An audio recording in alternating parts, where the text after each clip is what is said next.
มีแจว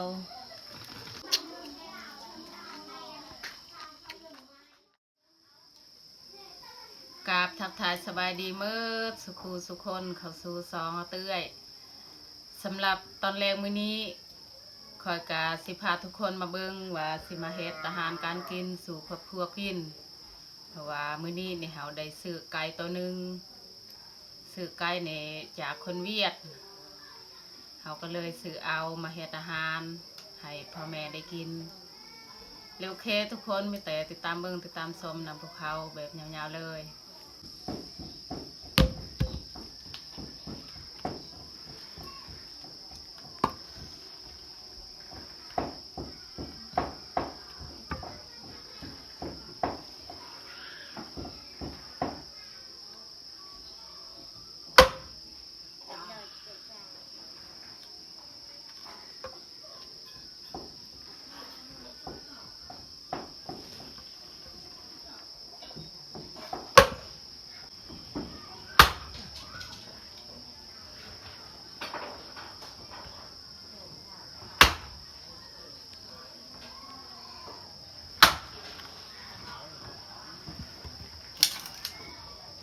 ใส่เตาเนี่ยก็ยาก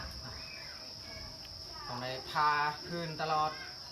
คันบ่พานี่จุดบ่ได้โดนพื้นแต่โดนใหญ่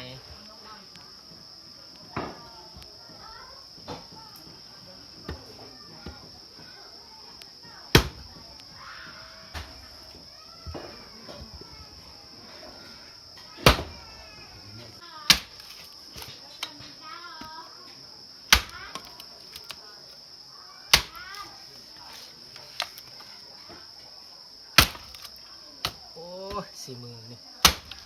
ทาพื้นกับบ่ซื้อ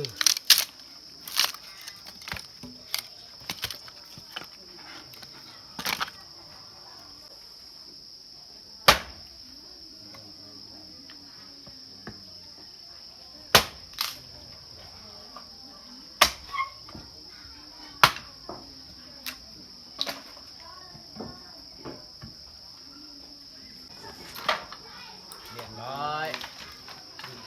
ทาพื้นโดนเดียวเนี่ยได้หลายอันแล้ว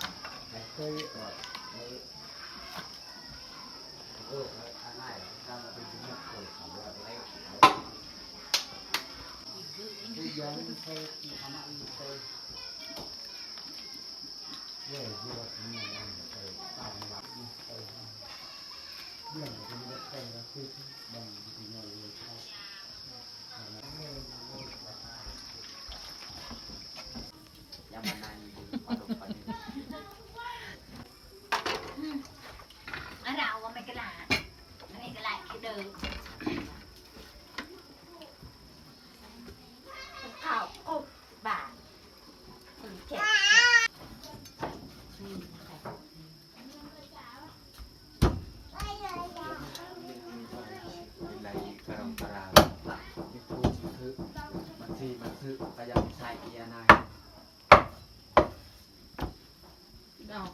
บัญชีบิตึง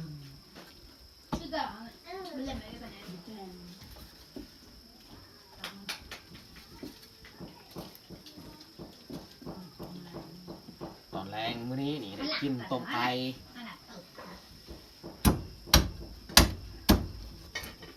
แซ่บ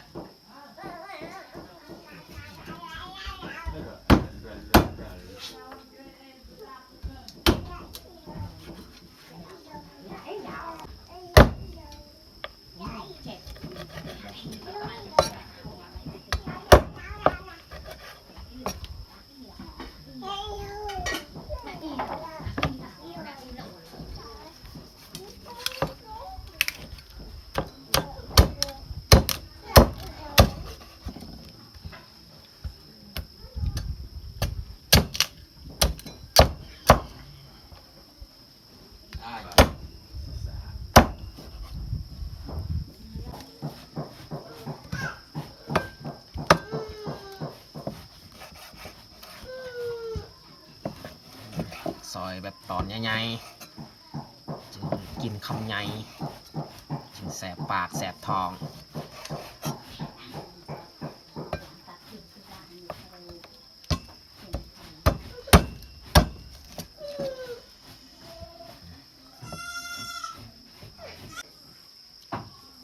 เรียบร้อยเราตัดสีนไก่แต่สิถาต้มอย่างเดียว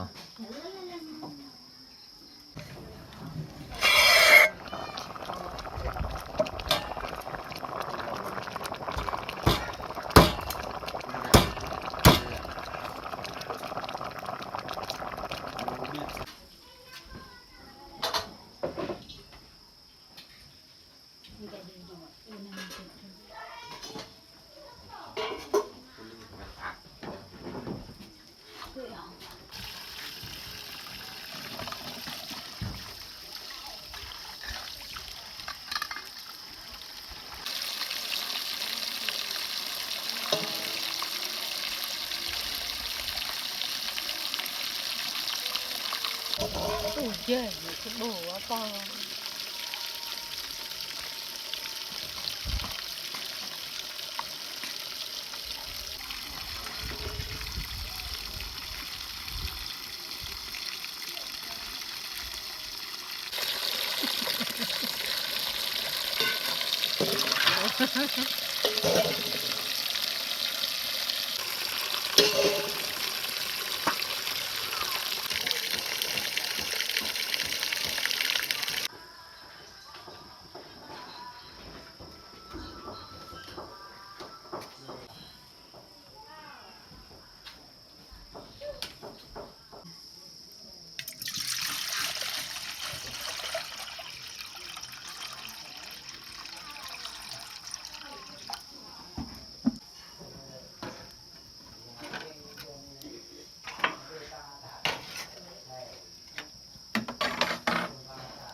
สำหรับอาหารตอนแรกนี่เบาหยับเฮ็ดเพิ่นสิเฮ็ดแนวใดกินไก่ ต้มไก่ใส่ซาเคยกินปะต้มไก่ใส่ซากินซานี่หัวตลอดเลยแหละอารมณ์ดี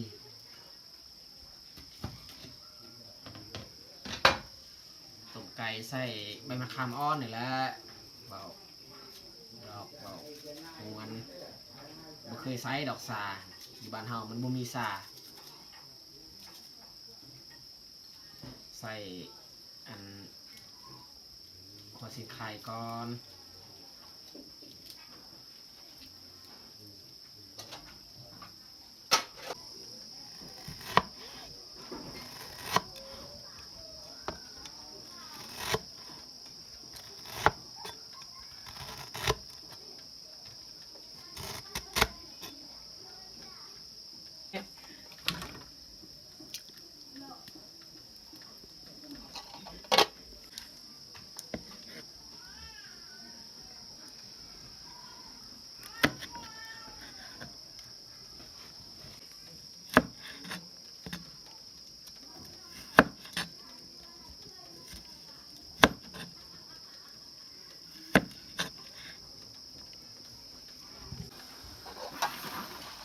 โอ้น้ำกดแห้งเราจะเอาสีนไก่ลงเลย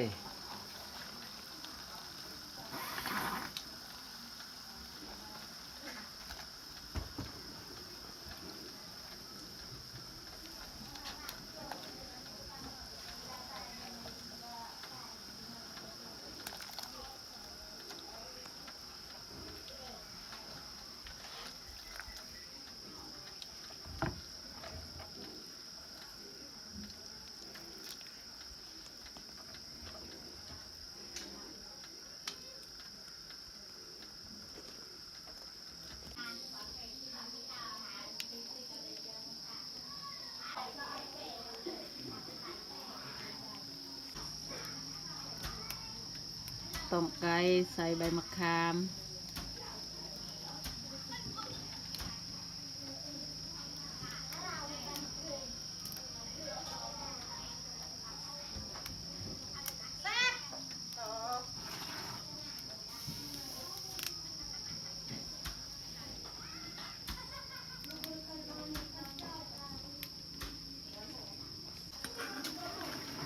หมกเผ็ดกระเทียม ยมลงก่อน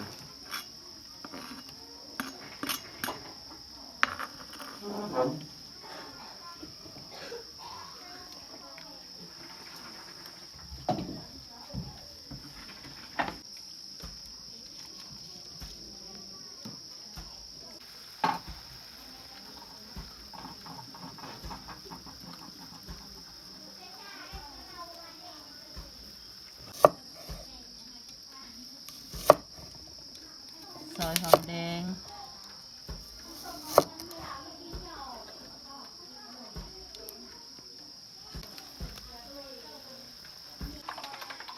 ใส่น้ำปลาแดกอีกปลาแดกสเม็ดทูบ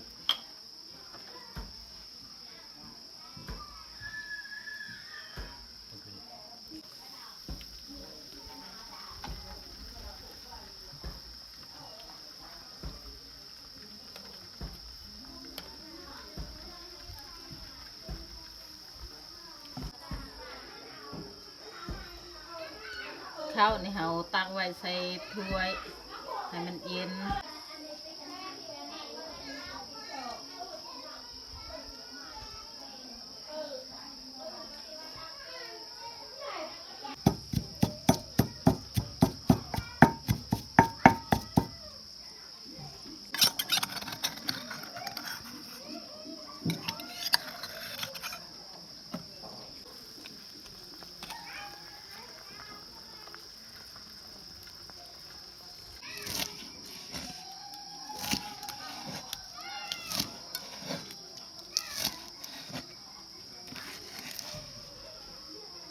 ซีมก่อนทุกคนหาเตะมันยาก ผู้เฮ็ดเนี่ยต้องได้กินก่อน คักต้มไก่ใส่ใบมะขามอ่อน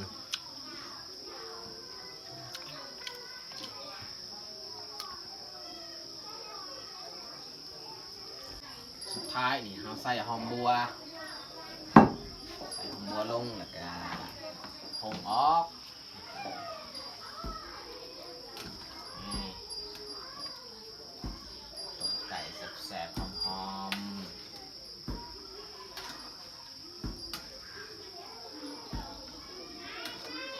โอ้น่ากินอยู่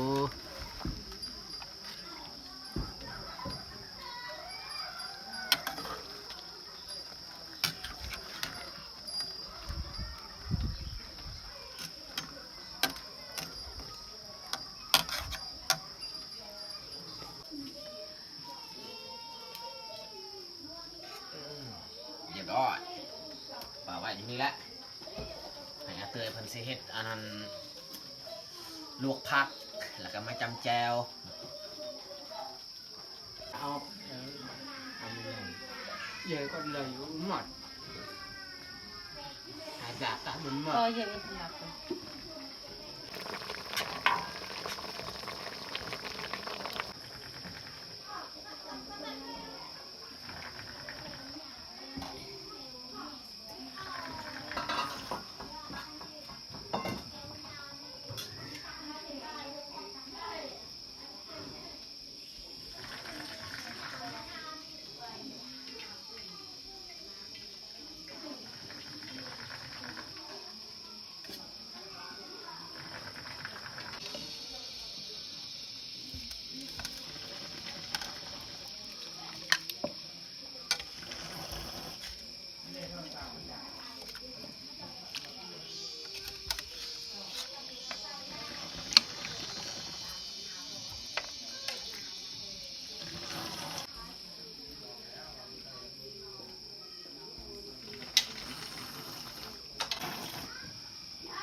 เขาจัดผักข้าวกะเรียบร้อย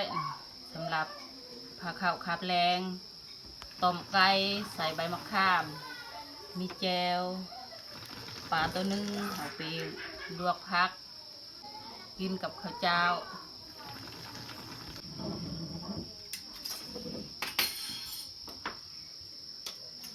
ตอนนี้พวกเขาก็ได้มานั่งรวมพาเนาะกินข้าวแรงส่วนเบายุบนี่ยังมาทันมากมีแต่เขาสิลงมือกินข้าวเลย เอามาพี่น้องมากินข้าวแรงน้ำกัน มากินต้มไก่น้ำกัน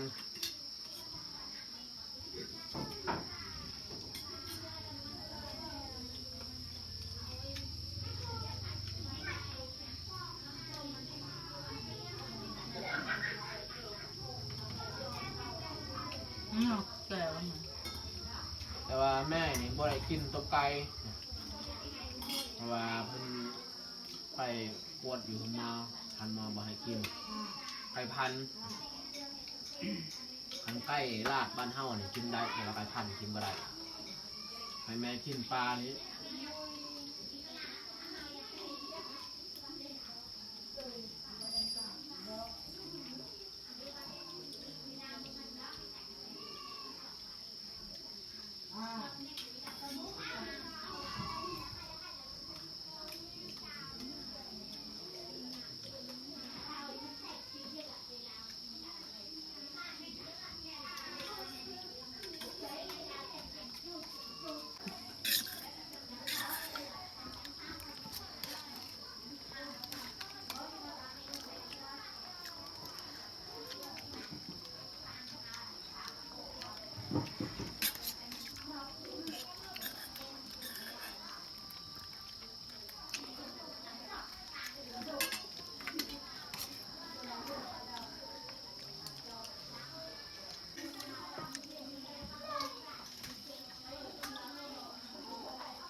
กันเปล่า